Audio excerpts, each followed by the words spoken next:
स्वागत है आप सभी लोगों का आज की इस वीडियो में। इस वीडियो में हम आरआरबी एनटीपीसी के एक्सपेक्टेड क्वेश्चन डिस्कस करने वाले हैं। आप सभी लोगों को पता ही होगा कि आपके आरआरबी एनटीपीसी के ग्रेजुएट लेवल की एग्ज़ाम डेट जो है वो आउट हो चुकी है। ये आपके 5 जून से लेकर 23 जून तक एग्ज़ाम चलने वाले हैं। टोटल ये 15 दिन एग्ज़ाम चलेंगे, बीच में कुछ गैप है।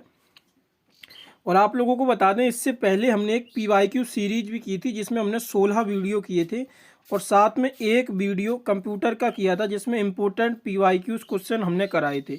तो उसका प्लेलिस्ट आप लोग चेकआउट कर सकते हैं। तो वो सीरीज आपके जीके में स्कोर बूस्टअप के लिए बहुत ही बेहतरीन सीरीज रहने वाली है। और साथ में आप इस रिवीजन सीरीज से जो एक्सपेक्टेड क्वेश्चन की हम चला रहे हैं इसके साथ भी आप लोग जुड़ सकते हैं, जिससे आप लोग जीके जीएस में एक अच्छा रिवीजन कर सके और आपका स्कोर जो है वो बूस्टअप हो सके। तो चलिए चलते हैं पहले प्रश्न की तरफ। पहला प्रश्न है हमारा, किस घटना के बाद महात्मा गांधी ने असहयोग आंदोलन वापस ले लिया था?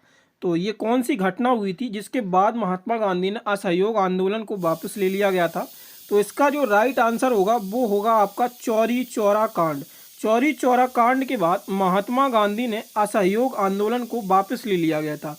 और चौरी चौरा कांड हुआ कहाँ पे था? तो ये गोरखपुर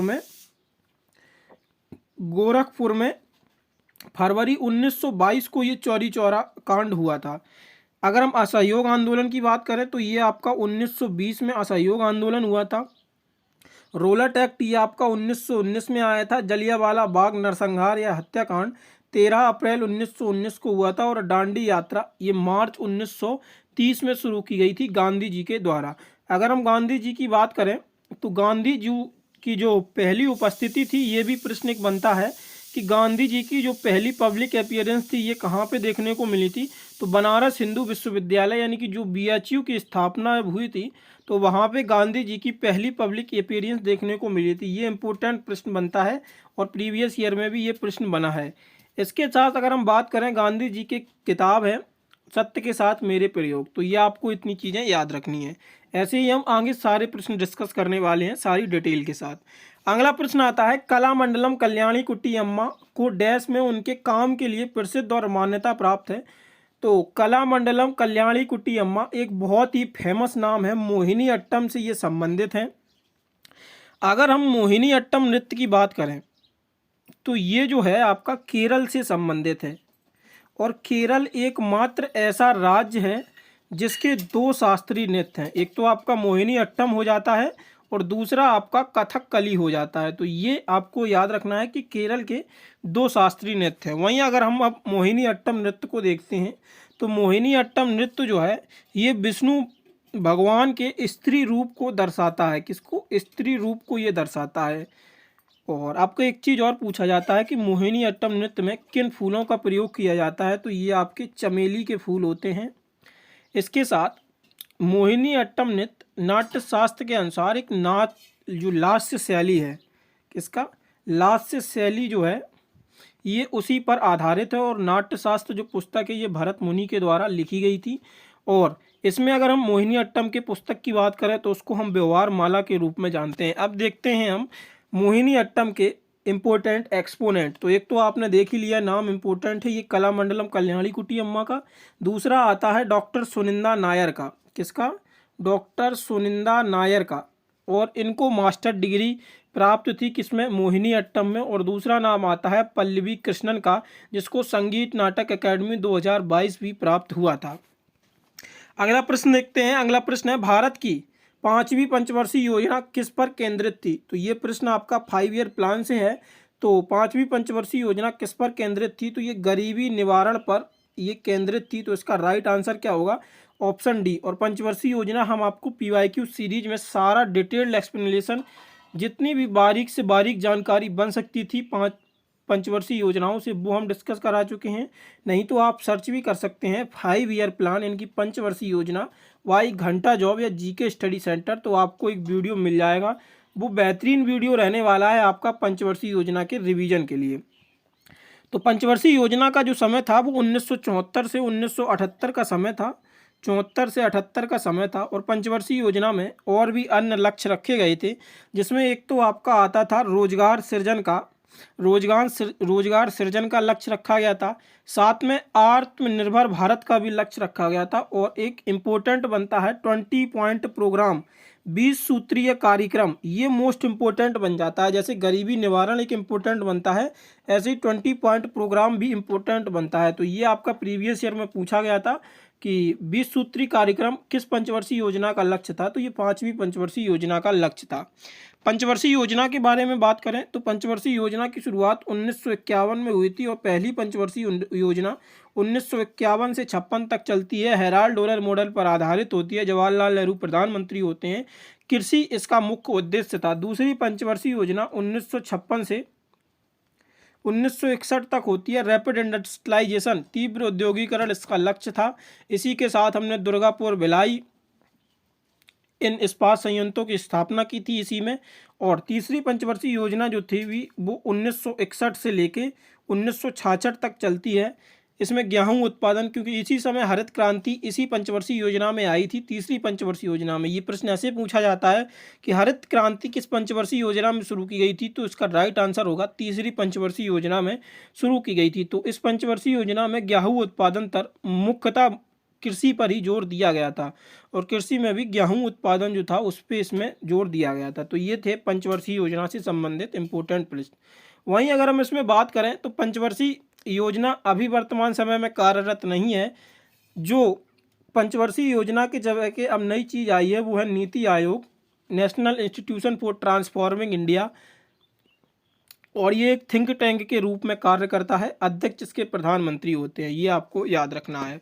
अगला प्रश्न देखते हैं। अगला प्रश्न है, भारत के राष्ट्रपति की क्षमादान की शक्तियां किस अनुच्छेद से प्राप्त होती हैं? तो भारतीय राष्ट्रपति की जो क्षमादान की शक्तियां होती हैं ये किस अनुच्छेद से प्राप्त होती है? तो इसका राइट आंसर होगा अनुच्छेद 72 से जो है राष्ट्रपति के क्षमादान की शक्तियां प्राप्त होती है। इसमें यह भी पूछा जाता है, एक ऑप्शन दिया जाता है कि मृत्युदंड के क्षमादान कौन कर सकता है, तो वो राष्ट्रपति के पास ही शक्तियां होती हैं, वो राज्यपाल के पास शक्तियां नहीं होती हैं। राज्यपाल सजा में कमी कर सकता है लेकिन मृत्युदंड की सजा में राज्यपाल कुछ नहीं कर सकता है, वो सिर्फ राष्ट्रपति को ही ये अधिकार दिया गया है।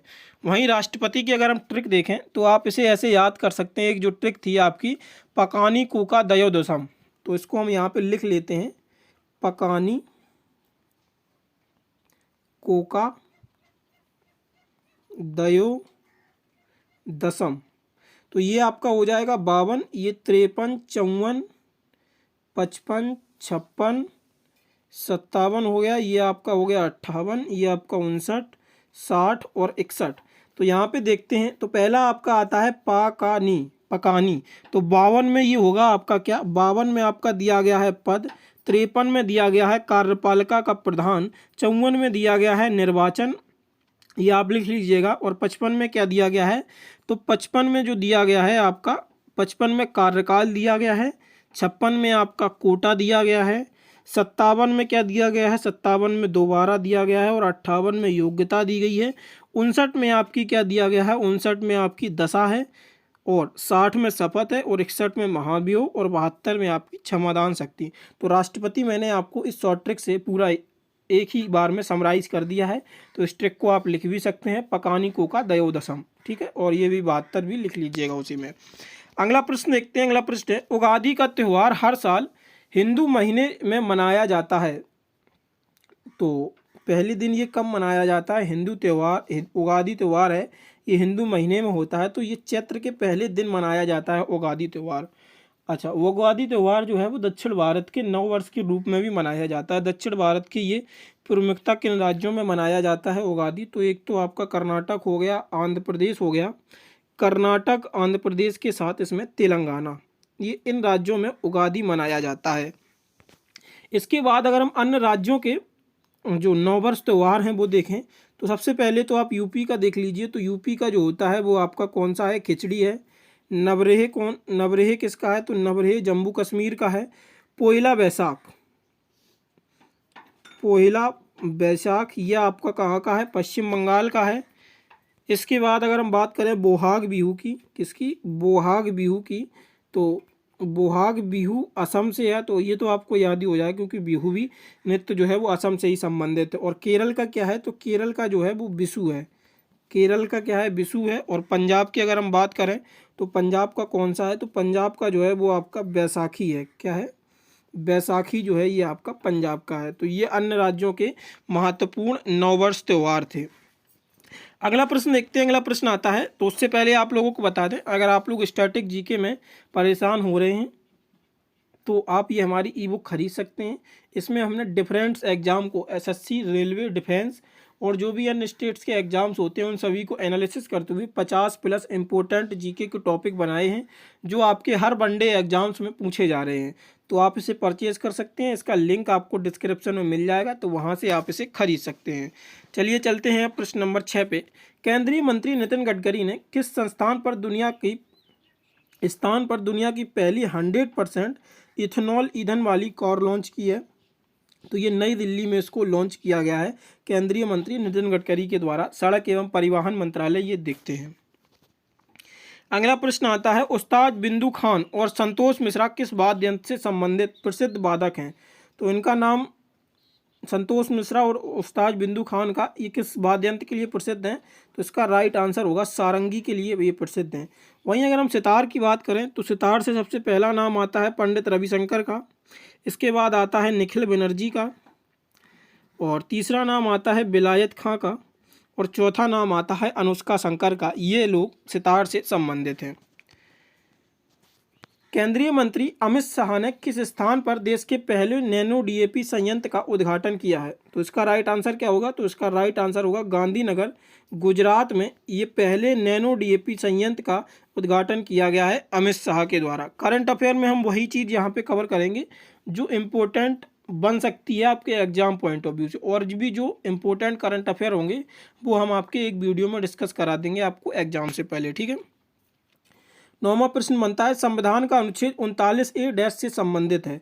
तो संविधान का अनुच्छेद जो 39A है ये किससे संबंधित है? तो सामान्य न्याय एवं निःशुल्क कानूनी सहायता से ये आपका अनुच्छेद 39A संबंधित है। निम्नलिखित में से कौन सा समुद्री बंदरगाह हिंद महासागर में स्थित नहीं है? तो हिंद महासागर में कौन सा समुद्री बंदरगाह स्थित नहीं है? इसका आपको आंसर बताना है। Chennai Bharat, Melbourne Australia, Manila Philippines और जकार्ता इंडोनेशिया। तो यहाँ पे क्या हो जाएगा राइट आंसर? तो इसका राइट आंसर होगा मनीला, ये हिंद महासागर में स्थित नहीं है। वैज्ञानिक तथा औद्योगिक अनुसंधान परिषद की स्थापना किस वर्ष की गई थी?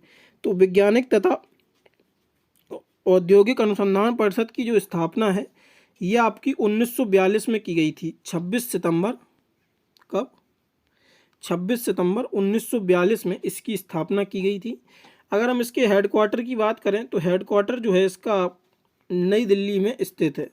और इसको मंत्रालय कौन सा देखता है? तो विज्ञान एवं प्रौद्योगिकी मंत्रालय, साइंस एंड टेक मिनिस्ट्री जो है वो इसको देखती है। और अध्यक्ष इसका कौन होता है? तो अध्यक्ष जो होता है वो प्रधानमंत्री इसका अध्यक्ष होता है वैज्ञानिक तथा औद्योगिक अनुसंधान का।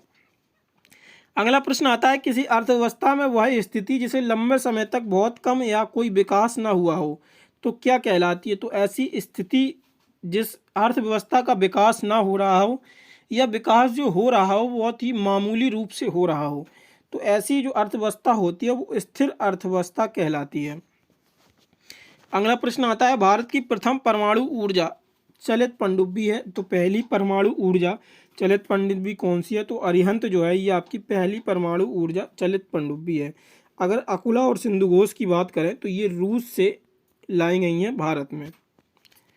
अगला प्रश्न आता है, निम्नलिखित में से कौन खिलाफत आंदोलन के प्रमुख नेता थे?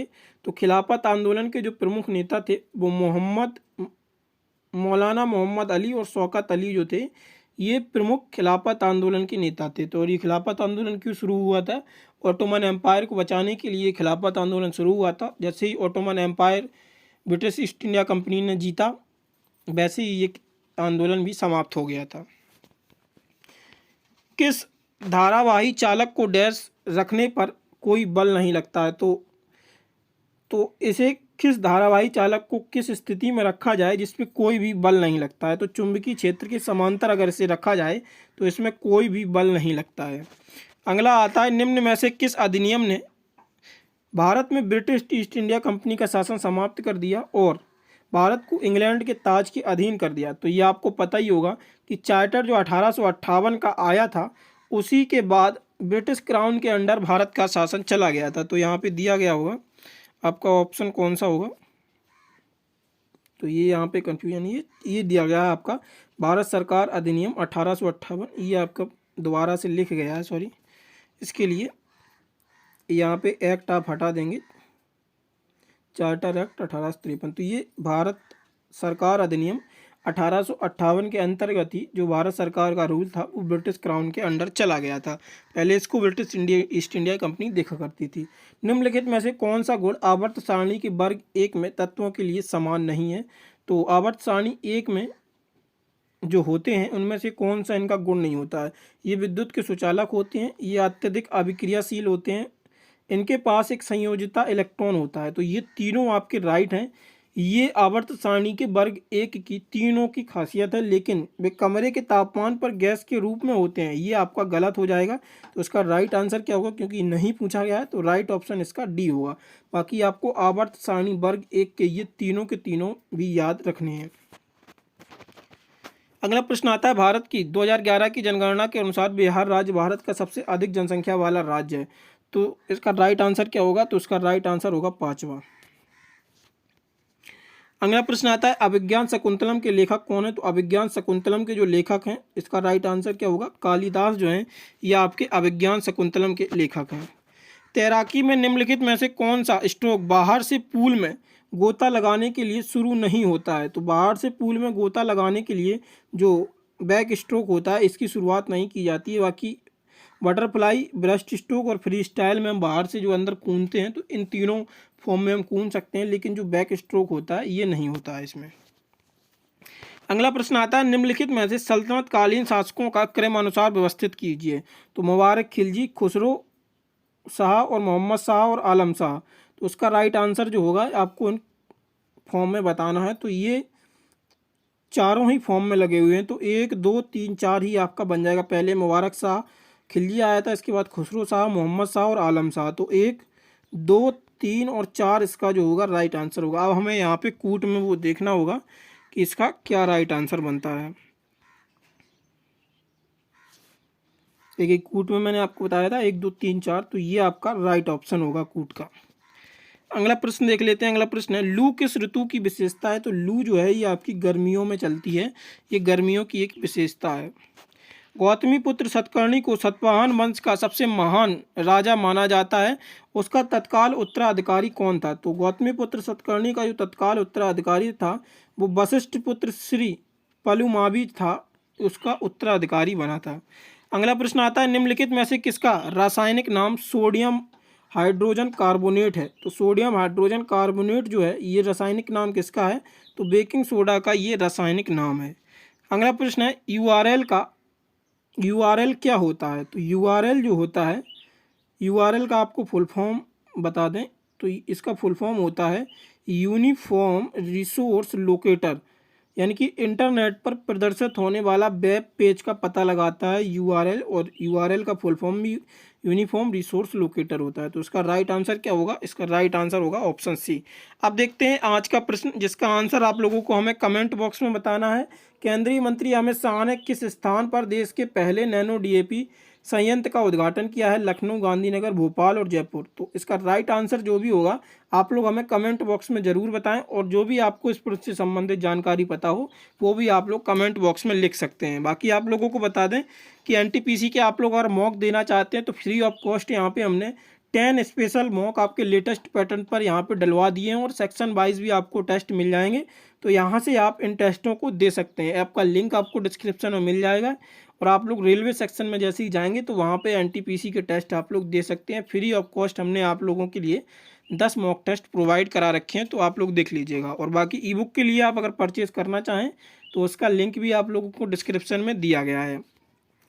ये रहे हमारे सोशल पेजेस की लिंक, और ये पीडीएफ जो है आपको टेलीग्राम चैनल पर ही प्रोवाइड होगा, जिसका लिंक जो है वो हमने कमेंट बॉक्स में पिन कर रखा है। तो वहाँ से आप लोग ज्वाइन हो जाइए, और जो लोग पहले से ज्वाइन ही है तो उन लोगों को पीडीएफ और क्विज़ डेली प्रोवाइड कराई जा रही हैं, तो वहाँ भी ज्वाइन हो जाइए। और ये आपके व्हाट्सएप चैनल और मेन टेलीग्राम चैनल है, यहाँ पे जॉब रिलेटेड अपडेट्स और जो भी नोटिफिकेशन आते रहते हैं तो वो यहाँ पे प्रोवाइड करा दिए जाते हैं, तो आप लोग इनसे भी जुड़ सकते हैं। बाकी आप लोगों से रिक्वेस्ट है कि अगर आप लोग चैनल पर पहली बार आए हैं तो सब्सक्राइब जरूर कर लें और अपने दोस्तों के साथ शेयर करना ना भूलें और बेल आइकन भी प्रेस कर लें, जिससे आपको वीडियो का नोटिफिकेशन मिलता रहे। धन्यवाद।